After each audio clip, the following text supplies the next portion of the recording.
I hereby summon all my imps. Hey everybody, it's Annabelle. It's Thursday and we got a new OTA patch to kind of go over for this particular patch. Some real big swings and some stuff I never thought were going to happen. So let's go over the two biggies in the 8 nerf buff cycle. And we'll talk about some more of the changes that happened. So let's start off with the two biggies here.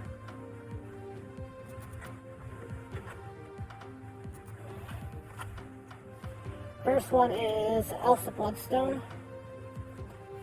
Elsa Bloodstone is still a 2/2, but she changed her power from giving 3 to giving 2. Earlier today when I was thinking about what cards were annoying on the ladder of cards that people might have a hatred for or want a pitchfork and a torch for, I thought of Elsa Bloodstone, and this is exactly the nerf that I thought she would get. But to be honest, I didn't think that second dinner would nerf her until at least after the month was over. Now, I'm personally proud of second dinner for doing this. It's the exact nerf I thought that Elsa Bloodstone needed. I just didn't think it was going to happen. Being a serious card, being still up in the shop, for lack of a better word, I didn't think this was happening, at least on this OTA patch. I didn't think we'd see this until maybe like January or something like that. It puts her right back in the line with Forge again. It cuts off a lot of her ceiling. I wouldn't be surprised if somewhere down the road, Elsa herself got a slight tweak on her. Maybe like a 2/3 just to adjust for this. But a 2/2 that gives 2, it seems very thematic. It's not going to be the just stick it in any deck card anymore, where it was.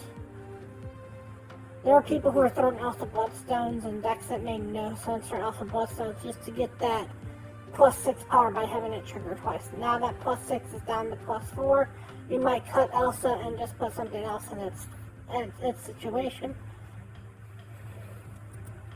Also, along with Elsa is the other half of this calculation, which is another one that I really didn't think we'd ever see.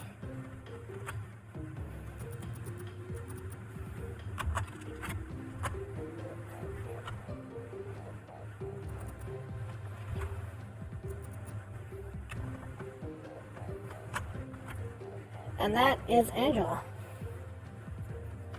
Angela got moved down from a 2/2. She used to be a 2/0, but now she's a 2/2. Which makes her a little bit better on her floor, but she lost some of her ceiling here. As now, she, instead of getting 2 power every time you play a card here, she gets 1 power every time you came here. So, by herself, she now starts at 2, which usually took 2 slots to fill her out. So if you're not playing Kitty Pryde, and you played her first, you'd have +1, 2, 3. So she'd be 2/5 altogether. With the old way, that would have made her a 2/3. So it actually did kind of push her into a better situation, because playing 2 cards on that location would have left 1 slot open. I mean, you don't get as much. It's in the long run, it's the difference between it having a easier time to get into, but a harder time to max out, which is where these cards sort of need to be. This combined with the Bloodstone and the Kitty that happened is kind of making that deck fall off, but it might be something that still needs to be looked at in the future. This might be the deck that has to die by 1,000 cuts. Because this still didn't make Angela the worst thing in the world. It just opens the path up for more stuff that can happen on too. So, besides those two nerfs, there are two other nerfs here. Another big nerf that happened during, not as big a nerf, but still a nerf to it.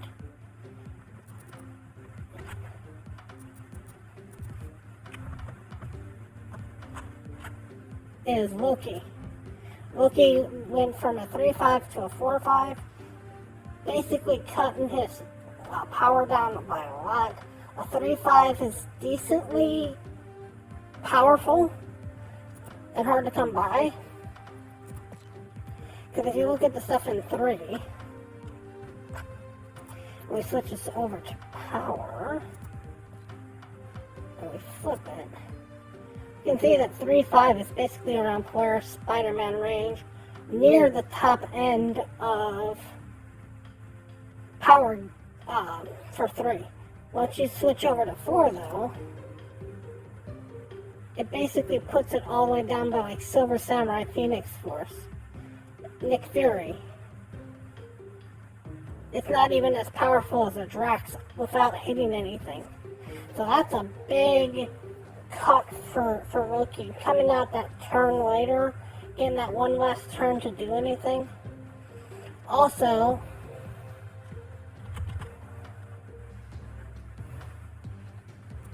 the other thing you gotta remember is, even though you could throw Loki in with a Zabu now, Triple M is kind of already taking Loki down, and to have Loki combine with Zabu and have Triple M hit that is really gonna hurt that deck. Last nerf that we had for this particular patch, I should say. It's basically a nerf that doesn't really do much.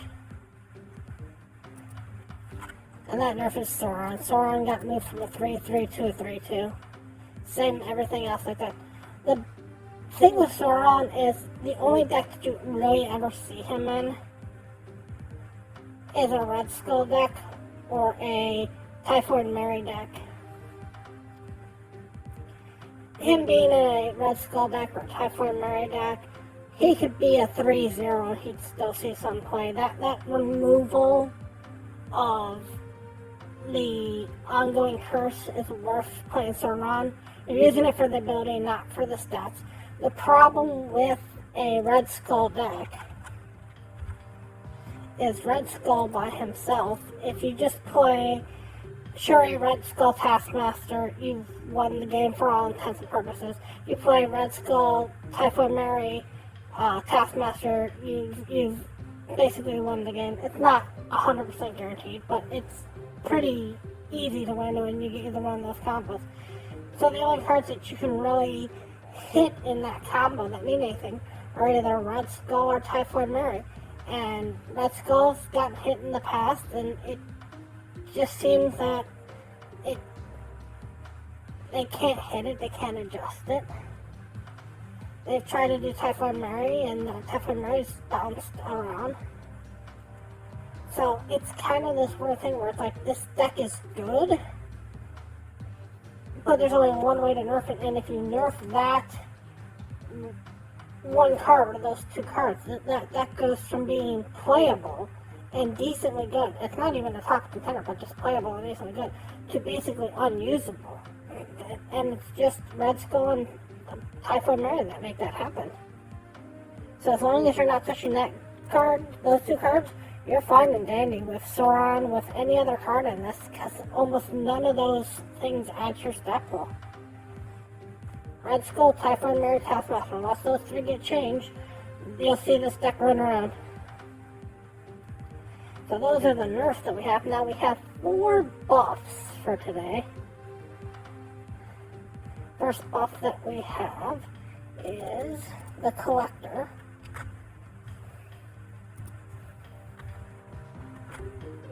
The Collector got returned to being his old 2-2 self.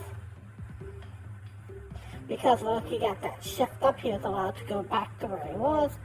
I can still see a future for the collector where how he works changes, where instead of cards added to your hand, cards entering your hand, it would be cards added to your hand. Because pretty much all the cards that are part of the Agent series add cards to your hand instead of enter your hand. And Loki would be like the only one that wouldn't work with collector. It'd be kind of one of those things of the difference between adding cards to your hand and entering your cards to your hand, which would allow collector to even maybe get a point or two more added to him since he no longer works with Loki. That combination is still a very nasty combination just by itself. Playing down the collector and then putting down Loki and turn and having collector go to the sky. Next one we have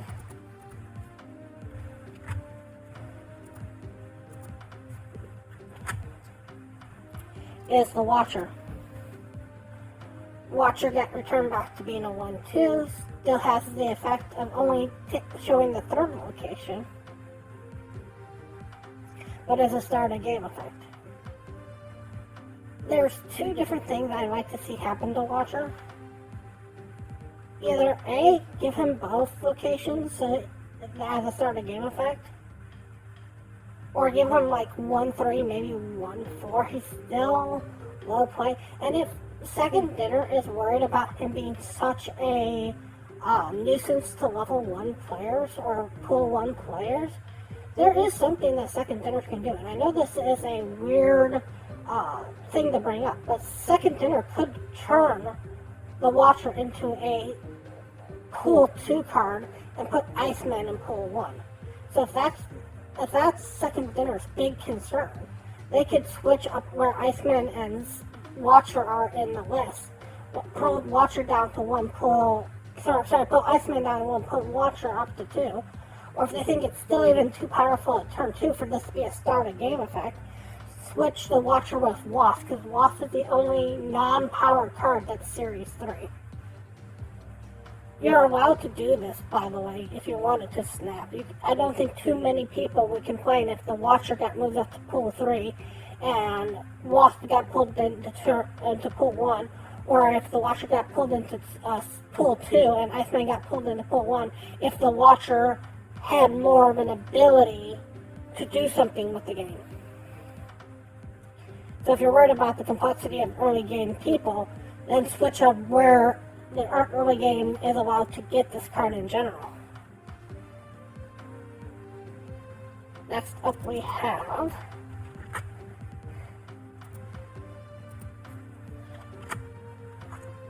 Hellcow. Hellcow got changed from being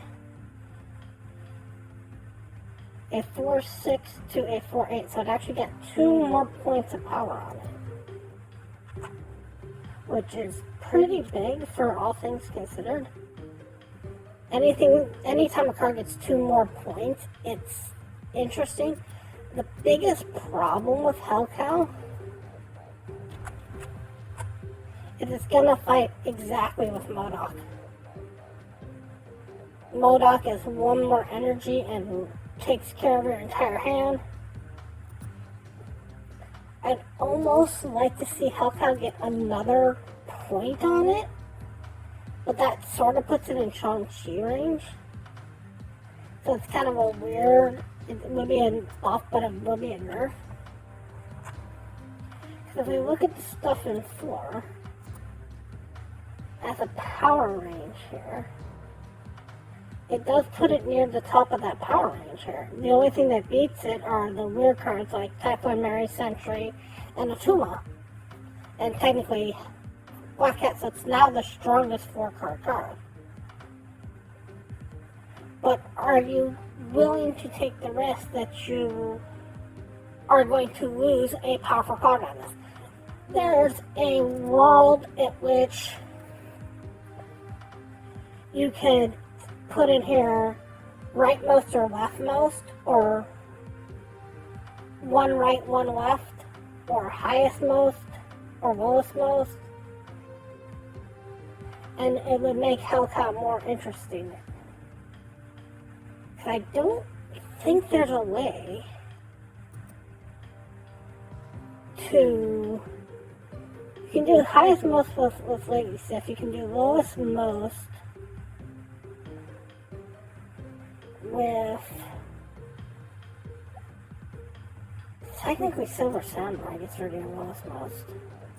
But there's none that gets rid of your lowest most, if I remember correctly. Let me look at this card for a second. This card, do you have a way of getting rid of your lowest most? Just your lowest most on your own. Swordmaster's random. Silver Samurai does both sides. Howling Wing technically gets rid of your lowest most. So, you could either kind of make it more like a secondary Howling Wing, a secondary Lady Sif. You could pull it in the range where it kind of works like a Blade on its own. Or Blade does the rightmost. And even make it maybe even worse or better by making it the leftmost. So then you've got a rightmost and a leftmost. Just a way to get Hellcow to be more reliable for that same amount of power. Because it's a decent power range for 4.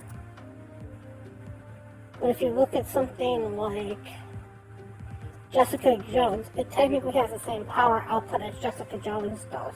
And Jessica Jones isn't taking 2 cards out of your hand. Now, I know in discard that's what you want to do, but every other discard card that exists that I'm aware of, let me double check while I'm here, usually has better stats for what it does. Dracula, let's see here. Blade's got better stats. Lady Sif's got better stats. Howling Wing's got better stats. Swordmaster. Moonlight's a little weird on the stats, but for the most part, you usually get better stats by discarding something. Alright, so that's enough on the Hellcow. The last big one of today, the one that I think a lot of other people are talking about, is Spectrum.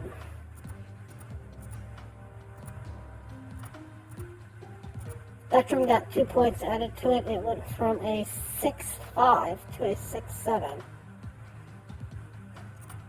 If we look at the 6 range here, we go by power again. We can see that Spectrum is still in the low range. Still not even beaten out an Odin. Now, the power that you get from her on reveal is pretty nice. And there's actually kind of a on reveal package that sort of has already existed, where you can kind of play down the Spectrum and as the last card, and kind of have on reveal all turns up and have Spectrum kind of be that big reveal card. Now, there's a part of me that almost wishes they would have left her as a 5, maybe even taken her down to a 4, and given that plus power to 3.